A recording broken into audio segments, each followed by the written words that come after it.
आज की हमारी कहानी है पत्थर दिल मोम हो गया। सराय काले खां एक ऐसी जगह है जहां आदमी इतना गिरा हुआ है कि खुदा भी चाहे तो उठ नहीं सकता। वह मकान तो है, घर नाम की कोई चीज नहीं है।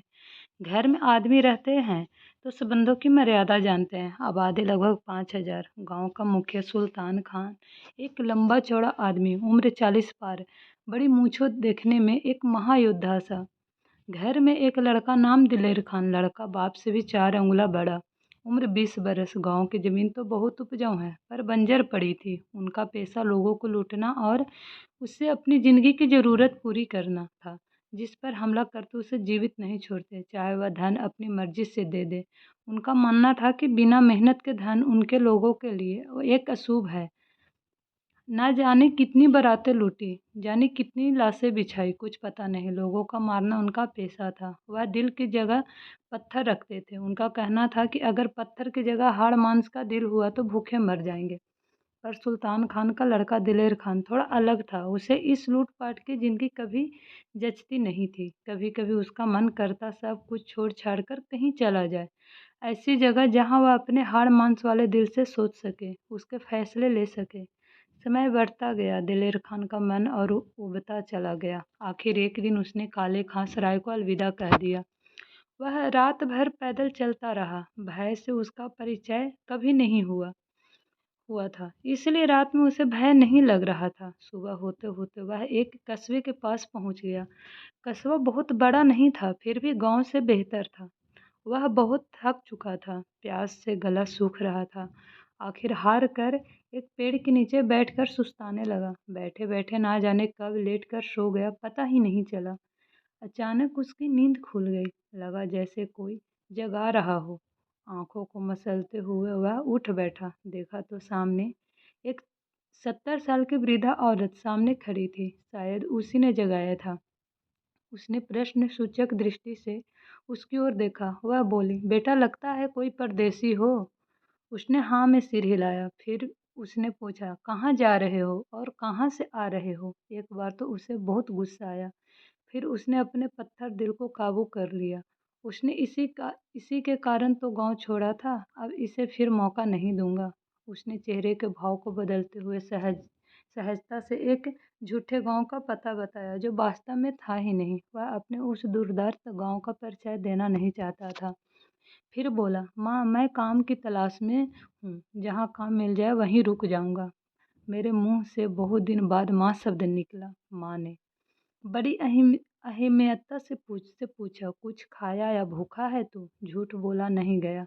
बोला, नहीं अभी तक तो नहीं, अब कहीं से कुछ लेकर खा लूंगा। अगर मुझ पर तुझे भरोसा है तो चल, मैं तुझे अपने हाथ से खाना खिलाऊंगी।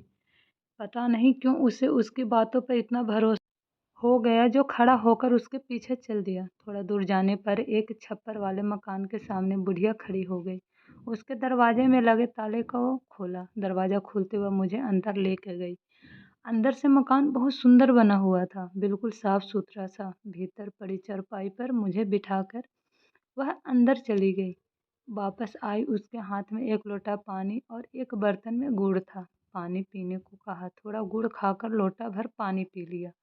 बुढ़िया ने एक बाल्टी और लोटा लाकर मुझे दिया। बोली, जाकर कुएं पर नहा ले, थकान छू मंतर हो जाएगी।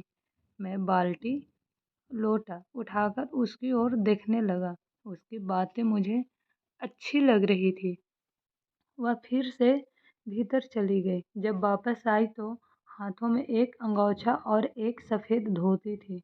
मुझे देखकर बोली, जाओ सामने एक कुआं है, वहीं नहा लेना। अभी और कुछ सोचता, जब तक उस बुढ़िया माँ की आवाज़ आई, जल्दी से नहा ले, जब तक मैं तेरे लिए कुछ बनाती हूँ।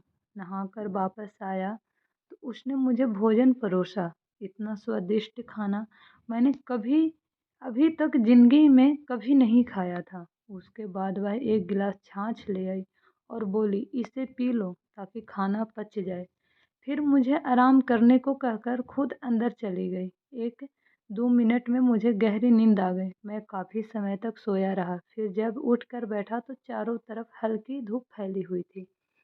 तभी वह बुढ़िया माँ आ गई, मुस्कुराई और बोली, कुछ खाने का मन है तो बताओ। फिर वह गुड़ चबाना लेकर आए, सामने रख दिया। मैं धीरे-धीरे चबाता हुआ सोच रहा था कि मैं जहाँ से आया हूँ वह दुनिया सिर्फ़ खुद के बारे में सोचती है और यहाँ मैं आया तो उसने अपरिचित को अपने बेटे की जगह दे दी। फिर बुढ़िया माँ ने मेरे विचारों की श्रृंखला को तोड़ दिया। ये बोली, यदि तुम काम करने की इच्छा रखते हो तो मैं तुम्हें काम बता सकती हूँ।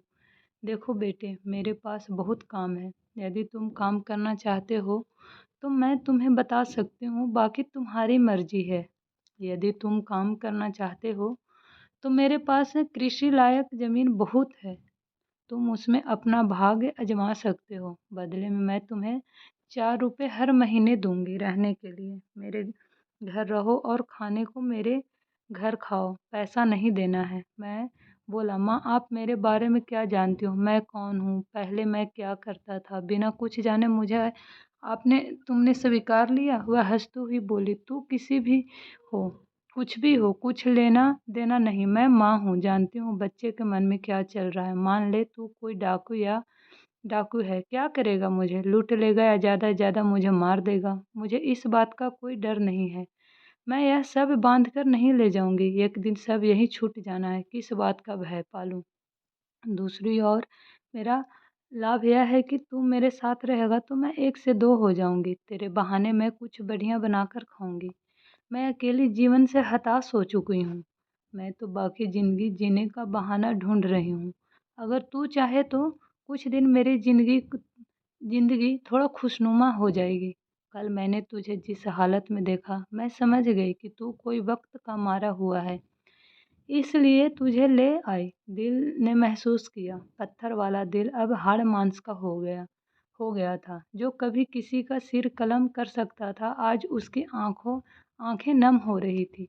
एक पत्थर आदमी बन रहा था। वह उठा न जाने कैसा सम्मोहन था कि वह खिंचा हुआ बुढ़िया अम्मा के सीने से लग गया। बाद के दिनों में पता चला कि कम उम्र में पति चला गया और लड़का 20 बरस का था। नदी में नहाते समय डूब कर मर गया। सचमुच महान थी वह बुढ़िया माँ, आज जिसने पत्थर का दिल मोम कर दिया। अगर आपको ये कहानी पसंद आए तो मेरे चैनल को लाइक एंड सब्सक्राइब ज़रूर कीजिएगा। Thank you so much.